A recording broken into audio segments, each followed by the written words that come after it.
Noong huling bahagi ng dekada 30, ang karanasan ng pagsakay sa isang eroplano para sa isang transoceanic na paglalakbay ay ibang-iba kumpara sa ngayon. Hindi dumadaan ang mga pasahero sa mahabang pila ng seguridad o jet bridge na walang bintana. Parang laging may kakaibang HSPC na patalastas. Ako lang ba? O sa London lang, ewan. Naglakad sila sa kahoy na pantalan sa daungan bago umalis sa pier. Isang tagapaglingkod na nakaunipormeng malinis ang kukuha ng kanilang mabibigat na coat at sila ay aapak mula sa matibay na lupa papunta sa makinang na lumulutang na katawan ng eroplano. Pagkapasok sa loob, ang kapaligiran ay hindi dinisenyo para sa maksimum na kapasidad na isiksik ang maraming tao sa maliliit na upuang pang-ekonomiya. Hanggat maaari, ito ay dinisenyo para sa pinakamataas na kaginhawaan. May 14 na upuang kainan ang mga makinang ito, may linen, tablecloth, kristal na baso at mga waiter na nagsisilbi ng maraming putahe bawat pagkain. Ang mga kusina ay may 300 libra ng sariwang pagkain para sa biyahe sa Atlantiko. May hiwalay na silid-bihisan, lounge para sa pakikisalamuha at gabi-gabi ibinababa ng crew ang kama para maging parang sleeping train ang kabin. Ito ang Boeing 314 Clipper, isang lumilipad na bangka na napakahusay at napakagara, kaya ito ang naging unang eroplano na nagdala. Si Franklin D. Roosevelt, nakaupong Pangulo ng Estados Unidos, ay dinala sa Casablanca Conference noong 1943. Ito ay sumisimbolo sa panahong mas komportable pa ang paglalakbay sa himpapawid kaysa ngayon. Dayulpaman, may mataas na presyo ang kaginhawaang iyon. Noong 1939, ang round-trip ticket sa Pan Am Clipper ay nagkakahalaga ng $675 na parang makatwiran pakinggan. Para bigyan ng perspektiba, ang halaga ay halos presyo ng simpleng bahay sa Estados Unidos. Noong panahong yon, ang mga makinang ito ang pinakamataas sa abyasyon, parang hotel na lumulutang na nagdudugtong ng mga kontinente. Noong karamihan na paliparan ay damuhan pa, sila ang solusyon sa pandaigdigang paglalakbay dahil kaya nilang lumapag kahit saan. May tubig at sobra-sobra pa. Ano na kaya ang nangyari sa kanila? Mahirap sagutin agad ang tanong na ito. Kung halos tubig ang mundo, dapat lumilipad na bangka ang perfect na transportasyon. Pinatigil ba sila ng jet engine? Hindi ba sila safe? Naging masyado lang ba silang mahal o may mas komplikadong dahilan? Tara, alamin natin. Bago tayo magpatuloy, dapat nating linawin ang mga termino dahil ang seaplane ay malawak at may ilang mahalagang pagkakaiba sa engineering. Sa pangkalahatan, may dalawang paraan para mapalapag ang eroplano sa tubig at nagreresulta ito sa dalawang magkaibang uri ng makina, ang float plane at ang lumilipad na bangka. Ang float plane ay karaniwang normal na eroplano gaya ng Cessna o de Havilland Beaver na nilagyan ng malaking metal na pontoon. Sa halip na gulong, nananatiling mataas at tuyo ang katawan ng eroplano sa ibabaw ng mga alon. Iba naman ang lumilipad na bangka gaya ng ipinapahiwatig ng pangalan, ang katawan ng eroplano mismo ang nagsisilbing bangka. Direkta itong lumalapag gamit ang matibay na ilalim sa tubig. Makakakita tayo ng ilang float plane mamaya, pero sa video ngayon, karamihan ay tungkol sa malalaking lumilipad na bangkang may kasko. Ngayon, kung titignan mong mabuti ang kasko ng isang lumilipad na bangka, mapapansin mo yon. Hindi ito simpleng makinis na tubo tulad ng Boeing o Airbus, kundi hugis ilalim ng high-performance na speedboat.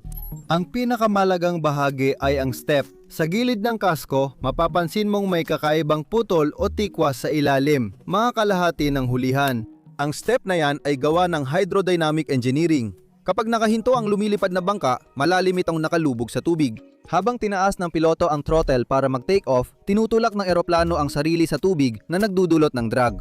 Habang bumibilis, dinisenyo ang kasko para makalika ng hydrodynamic lift. Umaangat ito mula sa tubig at nagsisimulang mag-plane sa ibabaw, dumudulas lang sa unahang bahagi ng kasko.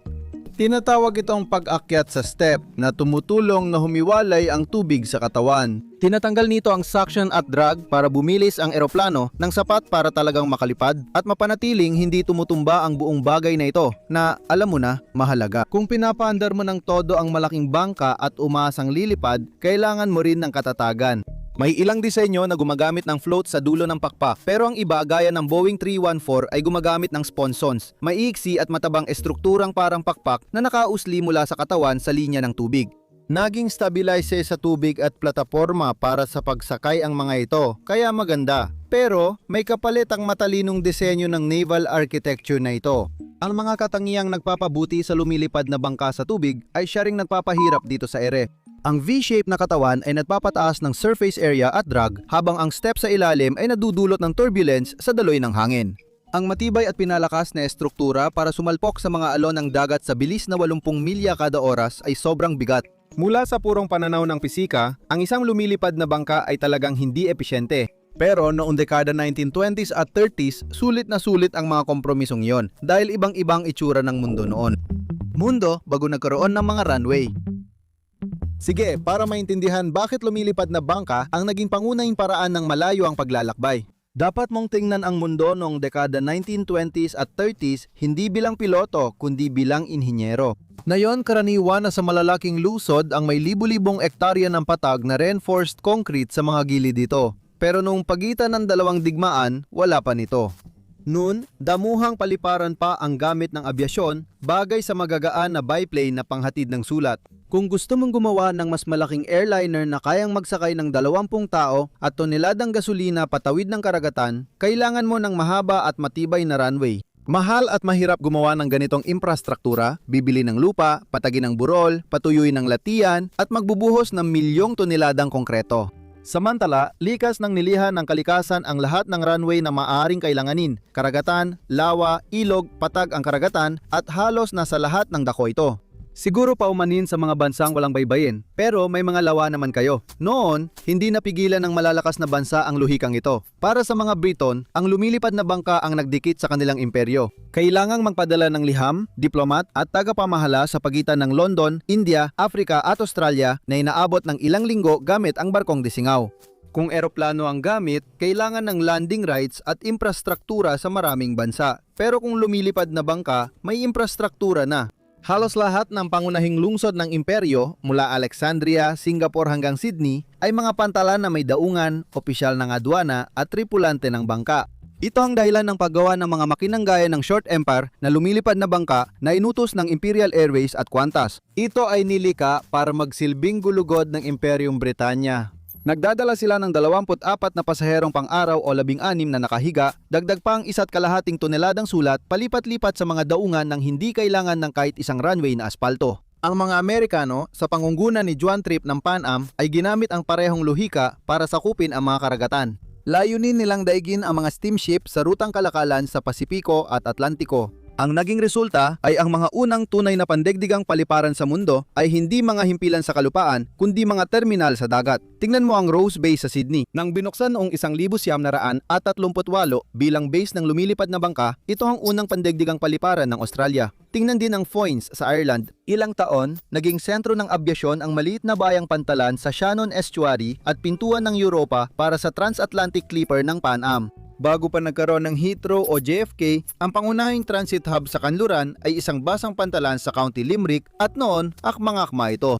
Kung mayroon ka ng sibilisasyong pandagat na may mga barko at daungan, ang pagdagdag ng mga lumulutang na eroplano ay napakadali na lang kumpara sa inaakala mo. Ang pagtatayo ng pandaigdigang network ng mga konkretong runway mula sa simula, syempre, ang buong modelong pangnegosyong ito ay nakasalalay sa isang partikular na kondisyon na hindi magtatayo ng mga runway ang mundo. Pagkabuhos ng konkreto, nawawala ang pangunahing bentahe ng lumulutang na eroplano at malamang alam mo na ang susunod na mangyayari.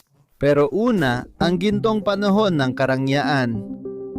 Para maintindihan ang rurok ng panahon ng mga lumulutang na eroplano, kailangan mong pagmasdan ang Boeing 314 Clipper. Noong 1935, lumipad na ang Pan AM sa Pacific gamit ang Martin M130 o China Clipper. Pero para sa boss nitong si Juan Trippe, hindi pa yon sapat.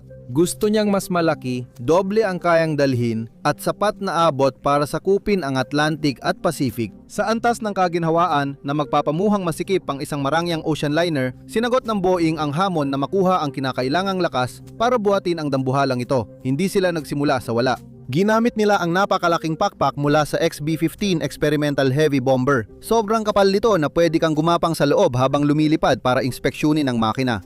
Doon, naglagay sila ng bagong double deck na katawan mula 1,938 hanggang 1,941, 12 lang sa mga dambuhalang ito ang nagawa. Siyam na punta sa Pan AM, 3 sa BOAC. Ngunit kahit kokonti, kahanga-hanga ang kanilang inhinjerya. Pinag-uusapan natin ang eroplano na kayang lumipad ng 3,500 milya gawa sa 50,000 pyesa pinagdikit ng 500,000 rivets at may 11 milyang electrical wiring. Parang pagpasok sa Art Deco Club, ang pagpasok sa Boeing 314 na ang katawan ay nahahati sa 11 natatanging bahagi. May 5 passenger lounge, dressing room para sa lalaki at babae, galley, crew quarters at isang silid para sa bagahe. Sa gitna nito ang dining room. May 14 na taong sabay-sabay na nakaupo rito at di lang basta pumipili ng manok o baka.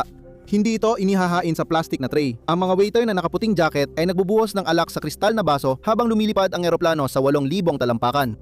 Para bigyan ka ng modernong paghahambing, isipin mong pumasok ka sa isang Airbus A320. Ngayon, tanggalin mo lahat ng hindi komportableng upuan na inilagay ng Ryanair. Itapon mo yung mga overhead na bahagi at lagyan ng lounge furniture yung bakanting tubo parang kay Humphrey Bogart na umiinom ng martini. Malapit ka na sa ideya ng clipper. Sa gabi, binababa ng mga steward ang upuan at nilalagay ang mga higaan, parang sleeping quarters ang eroplano. May bridal suite sa likod, isang pribadong cabin na paborito ng mga VIP gaya ni Winston Churchill. Ang mga ruta nila ay parang mga nobelang pakikipagsapalaran, hindi flight plan. Ang pagtawid sa Pacific Ocean ay hindi lang 10 oras na biyahe, kundi 6 na araw na paglalakbay.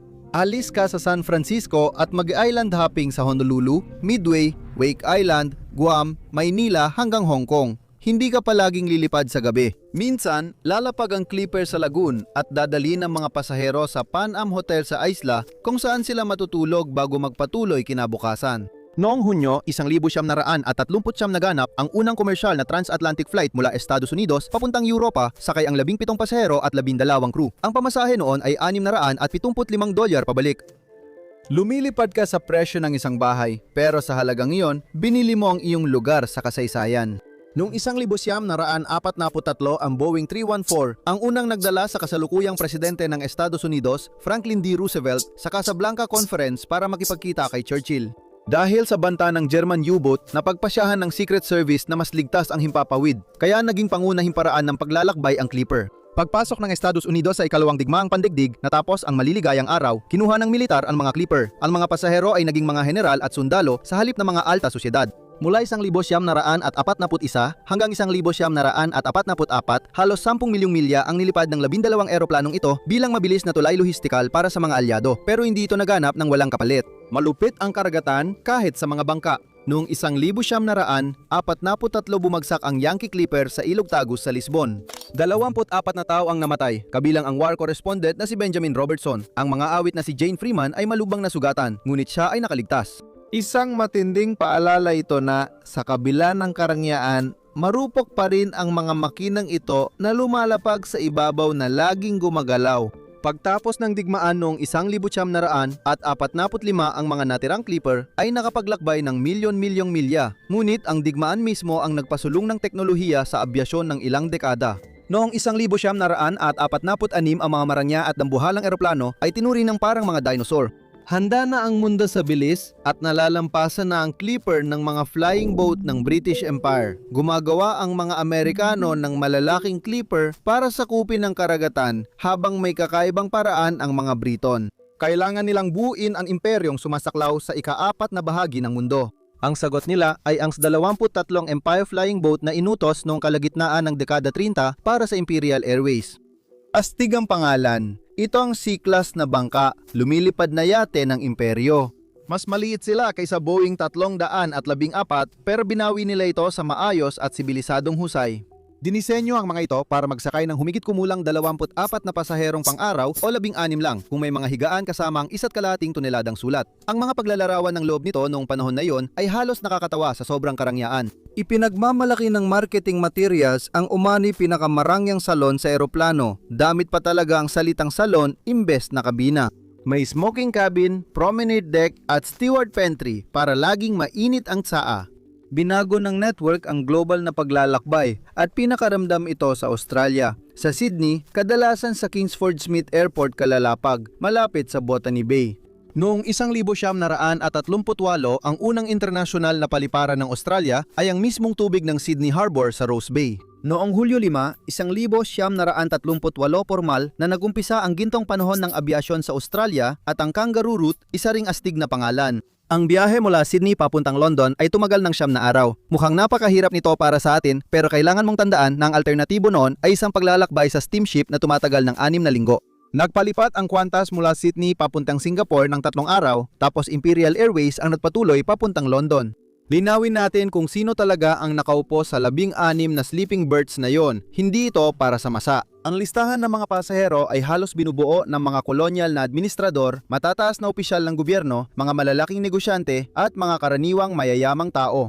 Napakamahal ng pamasahe, hindi ka lilipad sa mga rutang ito para makatipid. Lilipad ka para makatipid ng oras at magbabayad ka ng napakalaki para dito. Kung ang mga murang airline na yon ay parang lumilipad na bus, noon ang mga eroplano ng imperyo ay parang Pullman car na may sariling butler. Simbolo ng kapangyarihan ng Britanya bago ang digmaan, mabagal, komportable at para sa mga elite lang.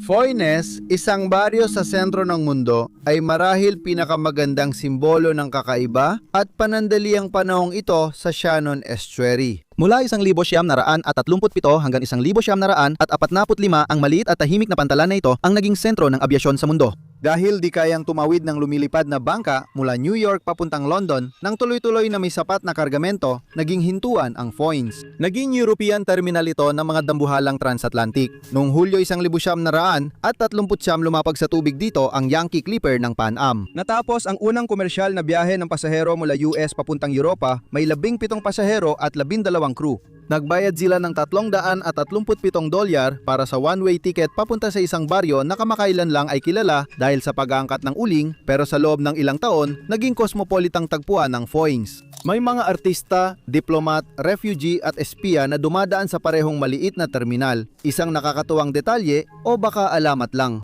Isang gabing taglamig na masama ang panahon, bumalik ang isang flight dahil dito at giniginaw, pagod at basa ang mga pasahero. Si Chef Joe Sheridan ng Terminal Restaurant ay gumawa ng kape na may asukal, whiskey at cream dahil gusto niyang mas matapang kaysa tsaa. May Amerikanong pasahero na nagtanong at ayon sa ulat, sagot ni Sheridan, yan ay Irish coffee. Sabi nga namin, baka alamat na lang ito ngayon. Sa isang sandali, parang ito na ang magiging permanenteng hinaharap ng paglalakbay. Mga magagarang lumilipad na barko na dumadaong sa mga kaakit-akit na pantalan, pinapainit ang mga pasahero nila gamit ang whiskey. Ngunit tumagal lang ng mahigit isang dekada ang gintong panahong ito. Ang digmaang nagdala ng mga VIP sa Foynes ang siyang nag-industrialisa ng abyasyon at nagpatigil sa paggamit ng mga lumilipad na bangka. Ginawang mahalagang workhorse ng digmaan, ngunit dito rin nagsimula ang kanilang pagbagsak. Nanganganib ang workhorse ng digmaan. Nung sumiklab ang digmaan noong 1939, bahagyang nagbago ang marangyang mundo ng Empire Flying Boats ng Silver Service. Kinuha ng militar ng Britanya ang disenyo ng Short Empire, pinalalim ang katawan, nagdagdag ng bomb bay at machine gun, kaya nabuo ang Short Sunderland. Kung ang Empire Boat ay parang lumilipad na hotel, ang Sunderland ay lumilipad na kuta na lumulutang. Ginamit simula 1938, mahigit 700 makinang ito ang ginawa at nagsilbi sa RAF at Allied Air Forces mula ikalawang digmaang pandaigdig hanggang huling bahagi ng dekada 50. Naiangkop sila sa matinding hamon ng maritime patrol dahil karaniwan itong nangangailangan ng 10 hanggang 13 oras na tuloy-tuloy na pagpapatrolya sa Atlantic. Ang Sunderland ay nanatiling may antas ng kaginawahan na hindi nararanasan sa isang Lancaster o B-17. May kusina na may 2 kerosene stove para sa mainit na pagkain, higaan para sa crew, Yacht-Star porcelain flush na palikuran, at maliit na onboard machine shop para makagawa o magayos ng pyesa ang flight engineer habang nasa misyon. Astig, pero huwag kang palilinlang sa porcelain na palikuran. Isa pa rin itong sandata. Ang Sunderland ay mabigat ang armor at maraming defensive turret sa unahan, buntot at itaas. Tinawag ito ng mga piloto ng German Luftwaffe na Fliegendes dahil napakahirap pabagsakin. Aleman. Bakit ang haba? Staatsschildeswin o sa Ingles, lumilipad na porcupine. Sana yun na lang ginamit ko. Noong Hulyo 1900 at 40 naging salot sa U-boat fleet ang RAF Sunderland. Nang ito ang unang nakapatay ng U-boat ng walang tulong. Sa digmaan, palagi silang lumilipad sa nakakapagod na misyon sa madilim na Mid-Atlantic, naghahanap ng bakas ng periscope. Niligtas nila ang tripulante ng merchant ship na tinamaan ng torpedo sa nagyayalong North Sea, lumalapag sa alon na kayang baliin ang mahihinang eroplano. Sila ang mga naging sandigan ng labanan sa Atlantic, pinatunay ang kayang tiisin ng lumilipad na bangka ang mga pagsubok na magpapabagsak sa iba. Habang may Sunderland ang Briton, PBY naman ang ibinigay ng Amerikano sa mga kakampi. Ang Catalina ay parang Swiss Army knife noong digmaan. Mas maliit, mas mabagal, pero matibay. Ginamit ito sa pag-escort ng convoy at pagsagip sa mga bumagsak na piloto mula sa Pacific. Ang pinaka-legendary na papel ng Catalina ay hindi sa labanan kundi bilang lihim na lifeline na tinawag na Double Sunrise Service. Noong 1943 na putol ng paglusob ng mga Hapones sa Timog Silangang Asya ang koneksyon sa impapawid ng Britain at Australia. Patay na ang Kangaroo Route. Para mapanatiling tuloy-tuloy ang mahalagang komunikasyon, muling binuhay ng Qantas ang koneksyon gamit ang mga Catalina. Lumilipad sila sa isang top secret na ruta sa pagitan ng Ceylon na ngayon ay Sri Lanka at Western Australia. Ito ang naging pinakamahabang non-stop na commercial flight sa kasaysayan at malayo ang agwat nito. Mahigit 3,500 milya ang distansya na tinatahak sa ibabaw ng Indian Ocean. Dahil sobrang gasolina ng mga Catalina, tinanggal lahat ng ibang kadamitan. Walang magagarang upuan, soundproofing at halos walang kapasidad maliban sa diplomatic mail at 3 siksik na pasahero. Ang mga biyahe ay karaniwang tumatagal ng 30 hanggang 33 oras na walang tigil. Iyan ay 33 oras sa isang maingay, hindi pressurized na metal na tubo na laging nanginghinig at di lalampas sa 5,000 talampakan. Dahil kailangan nilang panatilihin ang katahimikan sa radyo upang makaiwas sa mga Japanese na fighter. Wala ring anumang tulong sa nabigasyon. Ang tripulante ay naglayag gamit ang bituin sa gabi at tansya sa araw, milalampasan ng turbulence sa madilim na dagat habang may digmaan sa magkabilang panig. Nakuha ng serbisyo ang pangalan dahil sa sobrang habang biyahe, 2 beses nasisilayan ng pasahero tripulante ang pagsikat ng araw bago makalapag. Ang mga nakaligtas sa pagsubok ay binigyan ng sertipiko ng pagiging miyembro sa lihim na orden ng dobleng pagsikat ng araw. Isa ito sa pinakamalalaking tagumpay ng pagtitiis sa kasaysayan ng abyasyon. Patunay kung ano ang magagawa ng lumilipad na bangka kapag wala ng ibang pagpipilian. Pero hindi rin dapat natin masyadong iromantisa ito. Ipinakita rin ng digmaan ang kahinaan ng mga makinang ito at mataas ang bilang ng mga nawala. Pagsapit ng 1,945, nawala na ang 3 tanyag na Martin M130 China Clippers, ang mga eroplanong nagpasimula ng partikular na rutang yon. Isa ay nawala, isa ay bumangga sa bundok, at isa ay naghiwa-hiwalay sa paglapag. Ang pagbagsak ng Yankee Clipper sa Lisbon ay isa pang trahedya. Kita mo, kapag naglalapag ka ng 40 toneladang metal sa tubig sa 80 milya, bawat oras maliit lang ang puwang para magkamali. Ang tamaan ng alon o nakalubog na troso ay mas delikado kaysa sa pagdaan sa lubak. Totoo, mas malala ang maaaring mangyari. Pagsapit ng pagtatapos ng digmaan, napatunayan ng mga lumilipad na bangka ang kanilang halaga bilang mga tagapagligtas, pambomba, tagadala ng mensahe at mga barkong pang-rescue. Ginawa nila ang lahat ng hinihingi sa kanila. Pero binago rin ng digmaan ang mundo sa paraang magpapahirap talaga sa kanilang pag-iral. Nagbago na ang infrastruktura ng mundo at ang lumilipad na bangka ay malapit ng maging bayani na walang tahanan. Mga higante pagkatapos ng digmaan at ang unti-unting pagbagsak. Kung ang panahon bago ang digmaan ay gintong panahon, ang sumunod ay naging panahon ng mga dinosaur. Ito ay panahon kung kailan ang mga inhinyero, marahil ay lasing sa sarili nilang ambisyon, ay tumingin sa nagbabagong mundo at nagsabing, hindi. Ang kalagang kailangan natin ay mas malaking bangka, mga pare. Ang pinakatampok na halimbawa nito ay ang Saunders Roe SR-45 Princess na inilunsad noong early 50s bilang pinakamalaking all-metal flying boat na ginawa. Kahanga-hanga ang ganda at kasalimutan ng makinang ito. May double bubble pressurized na katawan, malaking triple buntot, at pakpak na kayang liliman ang maliit na baryo. Para mailipad ang halimaw na ito mula sa tubig, gumamit ito ng 10 Bristol Proteus na turboprop na makina. Dinisenyo itong maging pinakamagarbong luxury liner para sa transatlantic na biyahe, kaya magsakay ng 100+ pasahero sa pressurized na ginhawa. Ngunit nagkaproblema. Pagsapit ng unang lipad ng Princess noong 1952, wala na ang mundong para sana sa kanya. Noong digmaan, nagbago ang abyasyon at nagsulputan ng mahapaliparang may mahahabang konkretong runway. Mas mabilis at mas mataas lumipad ang mga jet airliner gaya ng de Havilland Comet at hindi na kailangan ng dagat sa paglapag. Naging solusyon ang Prinsesa sa isang problema. Saan natin palalapagin ang malalaking eroplano na nasolusyunan na ng konkreto? 3 airframe ang ginawa pero wala ni isa man ang nakapaghatid ng pasaherong nagbayad. Inimbak lang sila sa storage at sinipa ng mga posibleng gumili ang mga gulong pero wala namang gulong. Yun ang punto. May chismis tungkol sa paggamit ng nuclear at interes ng US Navy pero walang natuloy hanggang may lumabas na seryosong alok. Pagkalipas ng ilang taon, nagawa na ng mamasa-masang hangin ng Britanya ang epekto nito, kinain ng kalawang ang mga nakatinggang katawan ng barko kaya naging delikado na ang mga ito. Binaklas ang 3 at ayon sa isang manunulat ng aviation, tapos na ang panahon ng flying boat.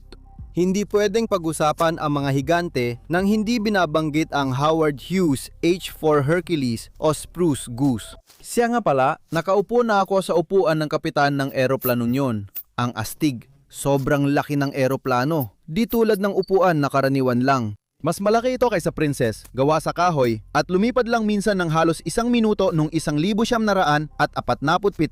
Ito ang tampok na simbolo ng panahong ito. Isang record-breaking na tagumpay sa enhenyeria na agad nawala ng saysay nang umalis ito sa tubig pagsapit ng dekada 50.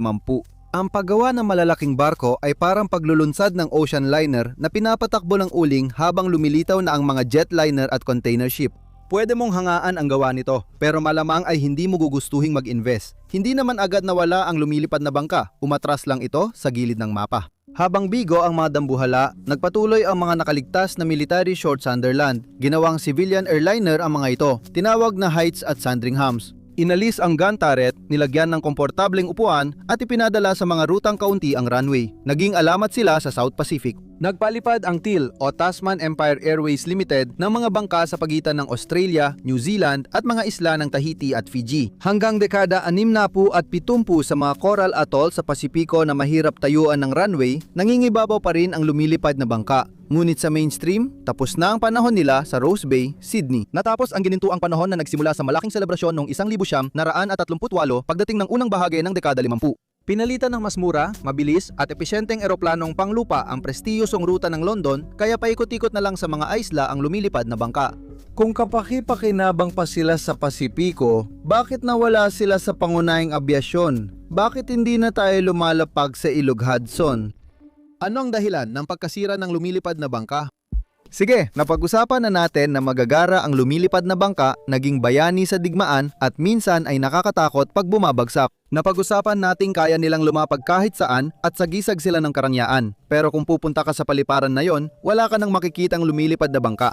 Para maintindihan kung bakit, tingnan natin ang ginamit na pamatay o mas tama ang maraming pamatay dahil parang kamatayan ito sa libu-libong sugat. Mga sugat kaugnay ng infrastruktura, pisika, chemistry at matinding ekonomiya. Ngayon, ang pinakahalatang pumatay ay ang runway. Tandaan, umiiral ang lumilipad na bangka dahil imposible o napakamahal gumawa ng mahahabang patag na konkretong daanan sa mundo.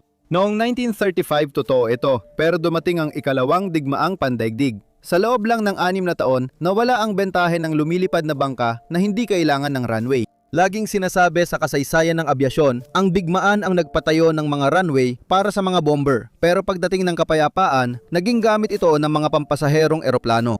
Bakit mo pa kailangan lumapag sa daungan at sumugal sa alon at bangka kung pwede ka namang lumapag sa malaking paliparan na 5 milya lang mula sa sentro? May usapin din ng pisika, lalo na ang problema sa drag. Kapag may gumalaw sa tubig, nagkakaroon ng alon, bow wave at stern wave. Lalong lumalaki ang mga ito habang gumibilis ka. Kapag naabot mo ang hull speed, tugma ang haba ng alon sa hull mo at biglang lalakas ang drag na parang ikaw ang gumawa ng sarili mong hadlang. Para bumilis ang takbo rito, dapat mag-plane at iangat ang hull sa ibabaw ng tubig. Kaya may step sa hull ang mga lumilipad na bangka na nabanggit natin kanina. Binababasag nito ang suction at tinutulungan ng eroplano na dumula sa tubig para madaling mag-take off, pero sa gabal na ito pag lumilipad na. Isipin mong tumatakbo ka ng mabilis habang tinutulak ang cast iron na batya sa swimming pool. Pwede mo itong idisenyo para mag-hydroplane kapag mabilis ang tulak.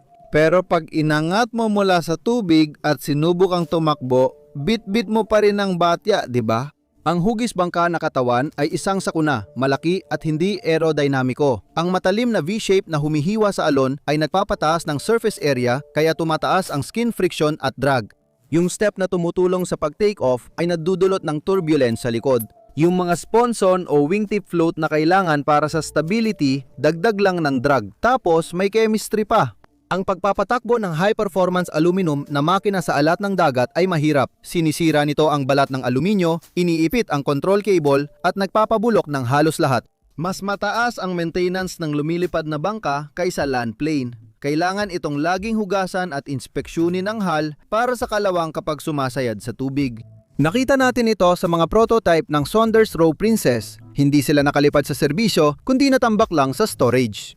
Kinain ng maalat at mamasa-masang hangin ang mga airframe hanggang naging scrap metal na lang. Hanggang ngayon, ang mga modernong water bomber gaya ng Canadair CL-415 ay gawa sa mamahaling materyales na antay-kalawang at nangangailangan ng masusing paghuhugas. Ang ika-4 na panganib ay ang kapaligiran dahil mahirap lapagan ng eroplano ang karagatan. Madaling hulaan ang konkretong runway dahil makinis, pwede lagyan ng drainage, ilaw at madaling alisin ang niebe. Pareho ang haba nito ngayon at kahapon, pero sa tubig, hindi yan totoo. Ang operasyon ng lumilipad na bangka ay limitado ng kondisyon ng dagat, taas ng alon at lakas ng hampas ng tubig. Kapag mataas ang alon o malakas ang hampas ng tubig, hindi ka makakalipad o makakalapag. Kahit makalipad ka ng 3,000 milya patawid ng Atlantiko, pagdating sa Foynes ay 6 na talampakang alon ang sasalubong at hindi ka makalapag. Ang mga makabagong disenyo tulad ng napakalaking AG600 amphibian ng China ay pinagmamalaki dahil kaya nilang mag-operate kahit sa mga alon na umaabot hanggang 2 metro ang taas. Kahanga ngayon pero sa bukas na dagat, ang 2 metrong alon ay parang normal na kalmadong martes lang. Pero ang huling pamatay, ang talagang nagbaon ng pako sa kabaong ay ang ekonomiya. Sa huli, negosyo ang abyasyon. Ang lumilipad na bangka tulad ng Boeing 314 ay gawa para sa kakulangan o karangyaan. Kayang magsakay ng 74 na tao o 40 kung sleeper at umaabot ng 100 at 50 milya kada oras. Mayroon itong napakaraming crew, sobrang daming gasolinang nauubos, maraming tonelada at inaabot ng ilang araw bago makarating kahit saan. Ang mga land plane gaya ng Lockheed Constellation, DC-6 at mga jet tulad ng Boeing 707 ay nagbago ng kalakaran matapos ang digmaan. Mas marami silang nadadala na pasahero, 2 beses na mas mabilis ang lipad at nagagawa ito ng mas kaunti ang drag. Ang bilis ay pera. Ang jet mula New York papuntang London ay kayang bumalik sa parehong araw dahil 7 oras lang ang biyahe. Samantalang ang lumilipad na bangka ay 20 oras at natatagalan pa ng ilang araw. Mula sa pagbabenta ng ultra-luxury ticket para sa elite, lumipat ang mga airline sa pagbabenta ng maraming economy ticket para sa gitnang uri. Ang lumilipad na bangka ay bagay sa unang modelo pero sablay sa pangalawa. Parang Concorde ng dekada 30, kahangahangang makina, tagumpay ng inhenyeria at simbolo ng pambansang pagmamalaki. Ngunit sa huli, hindi sila nagtagumpay sa industriyang abala sa gastos kada upuan. Huwag ding kalimutan ang ibang salik tulad ng uso at politika pagsapit ng dekada 50. Ang moderno ay makinis na jet sa makintab na paliparan na may glass terminal. Amoy luma at kalawang ang barkong dumaong sa basang pantalan. Ang mga lupa sa tabing dagat ng mga pangunahing lungsod ay mas mahalaga na para sa real estate kaysa sa maingay na seaplane terminal. Ayaw ng mga kapitbahay ng 4 na radial engine na maingay, gusto nila ang mga eroplano ay nasa paliparan, malayo sa sentro ng lungsod. Nawala sa lumilipad na bangka ang bentahe nitong hindi kailangan ng runway, pero nandoon pa rin ang mga kahinaan, drag, bigat, kalawang at depende sa panahon. Pumasok ito sa panahon kung saan ang bilis at epesyensya ang hari at ang natira na lang dito ay karangyaan at nostalgia. Ang mga nakaligtas, mga modernong flying boat at amphibian. Pero hindi talaga namatay ang flying boat. Nagpalit lang ito ng karera. Hinubad nito ang tuxedo at nagsuot ng vest ng manggagawa at ng trabaho. Sa mga lugar na walang runway, nasusunog na kagubatan at pinagtatalunang karagatan.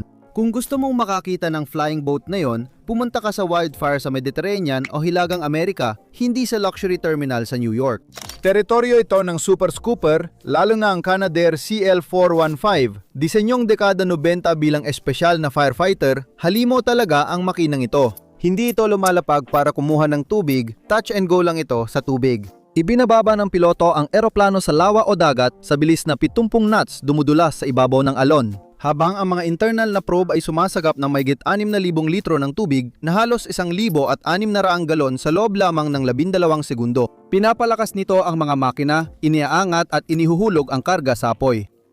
Gumawa ng 75 eroplanong ito na ginamit sa Pransya, Italia, Gresya at iba pang bansa. Dahil epektibo ang mga ito, gumagawa ngayon ang De Havilland Canada ng modernong DHC-515 firefighter. May updated na avionics, sistema at bagong makinang kayang gumawa ng 70 hanggang 80 pagbagsak ng tubig sa loob ng 4 na oras na misyon. Palilipa rin ito sa 2027 at magsisimula ang delivery sa 2028. Ipinapakita nito na kapag nasusunog ang mundo, ang pinakamagandang runway ay ang pinakamalapit na lawa pa rin. At kung gusto ninyong gumawa kami ng video tungkol sa mga eroplanong yon, dahil gusto ko rin malamang gagawin pa rin namin, ipaalam nyo lang sa comment sa ibaba. Habang gumagawa ng mga workhorse ang mga Canadian, ang mga Chino naman ay gumagawa ng mga halimaw sa 2025. Ang Aviation Industry Corporation of China o AVIC ay nakatanggap ng type certificate para sa AG600 Kunlong. Napakalaki ng bagay na ito. Sa take-off weight na mahigit 53 tonelada at wingspan na halos 39 na metro, halos kasing laki ito ng isang Boeing 737 o Airbus A320. Ipinoposisyon ito ng Sina bilang pinakamalaking operational amphibious aircraft sa mundo. Grabe, parang 737 ang laki nun, napakalaking eroplano na lumalapag sa lawa. Kahit kaya nitong sumalok ng 12 toneladang tubig bilang water bomber, mas mahalaga ang estratehikong gamit nito. Dinisenyo ito para sa maritime search and rescue at pagpapatrolya sa malawak at pinagtatalunang South China Sea. Kaya nitong mag-operate kahit may 2 metrong alon, kaya makapaghatid ng supply sa liblib na isla o magsagip ng marinong lampas sa kayang abutin ng helicopter. Patunay ito na sa isang napaka-espesipikong papel, may saysay pa rin ang malalaking lumilipad na bangka. Sa kabilang dulo naman, muling nabigyan ng panibagong buhay ang lumilipad na bangka bilang pinakamatinding laruan. Ang mga kumpanya tulad ng Icon Aircraft ay nakagawa na ng mahigit 200 ng kanilang A5 light sport amphibians. Hindi tungkol sa pagiging epesyente o layo ng mararating ang mga eroplanong ito, kundi para lang talaga sa kasiyahan. Parang jet ski sa impapawid ang mga ito, gawa para sa weekend pilot na gustong lumapag sa tahimik na cove at magpiknik. Sa ganitong laki, di na mahalaga ang dagdag na bigat. Wala ka namang balak kumita, gusto mo lang mag-enjoy. Minsan, bumabalik ang nakaraan para ipaalala kung gaano kahanga-hanga ang mga lumang higante. Kamakailan, ang Philippine Mars, isa sa huling lumilipad na bangka mula World War II, ay nagkaroon ng huling flight patungong San Francisco Bay para sa pagre-retiro. Sa Pima Air and Space Museum, ang panuri ng 117 talampakang 76,000 librang Leviathan na ito na nagtataksi sa makabagong daungan ay isang kakaibang karanasan. Ibig sabihin ba nito ay babalik ang mga lumilipad na bangka, palitan na ang runway at balik sa romansa ng daungan? Sa totoo lang, siguro nahulaan mo na, ang sagot ay hindi eksakto. Pero ang ideya ay parang bumabalik pero sa isang kakaiba at napakamodernong anyo. Pumasok na ang konsepto ng Sea Glider mula sa mga kumpanyang tulad ng Regent. Hindi ito lumilipad na bangka tulad noong dekada 30, kundi mga all-electric na sasakyan na gumagamit ng ground effect. 3 paraan lang sila gumagana sa ibabaw ng tubig. Sa mababang bilis, lumulutang sila sa hull. Pag bumilis, umaangat sila gamit ang hydrofoils at lumilipad sa ibabaw ng tubig sa mataas na bilis. Lumilipad sa ibabaw ng hangin na parang unan, ilang metro lang mula sa ibabaw ng tubig. At matalino ang konsepto nito. Pinagsasama nito ang bilis ng eroplano at ang kaginhawaan ng bangka. Hindi mo na kailangan ng runway, dock lang sapat na. Parang kinuha ang original na konsepto ng lumilipad na bangka at sinabing, sige, ayos lang. Alam nating pinaparusahan tayo ng pisika kapag sinusubukan nating lumipad ng mataas na parang bangka. Kaya imbis na lumipad ng mataas, bibilis at magiging matipid tayo habang lumilipad sa ibabaw ng tubig. Tingnan mo, maging realistiko tayo. Mapapalitan ba nito ang Boeing 777 o Airbus A350? Siguradong hindi. Ang merkado ng long-range na paglalakbay sa ibabaw ng tubig ay lubos na pinaghaharian ng mga jet at may magandang dahilan para dyan. Ang economies of scale, bilis at kahusayan ng global na network ng paliparan ay sadyang napakalakas. Hindi mo na muling mararanasan ang panahong 6 na araw ang biyahe sa Pacific kahit gaano pa kaganda ang mga mantel na linen. Gayunpaman, hindi mawawala ang lumilipad na bangka, ito ay nagkakaroon lang ng permanenteng mahalagang papel. Habang lumalala ang pagbabago ng klima at nagiging mas matindi ang mga wildfire. Lalong tataas ang demand sa amphibious water bomber tulad ng DHC-515 habang sumisikip ang mga baybaying lungsod at paliparan. Ang ideya ng pag-iwas sa tarmac at paglapag direkta sa daungan gamit ang Sea Glider o maliit na amphibian ay nagiging mas kaakit-akit. Maraming bagong disenyo gaya ng Chinese AG-600, mga Canadian water bomber at electric skimmer ang nagpapakita nito. Hindi pa tapos ang ideyang ito. Hindi na tayo babalik sa panahon ng Clipper. Imposible yon. Pero hindi pa rin tayo handang talikuran ang tubig. Salamat sa panonood.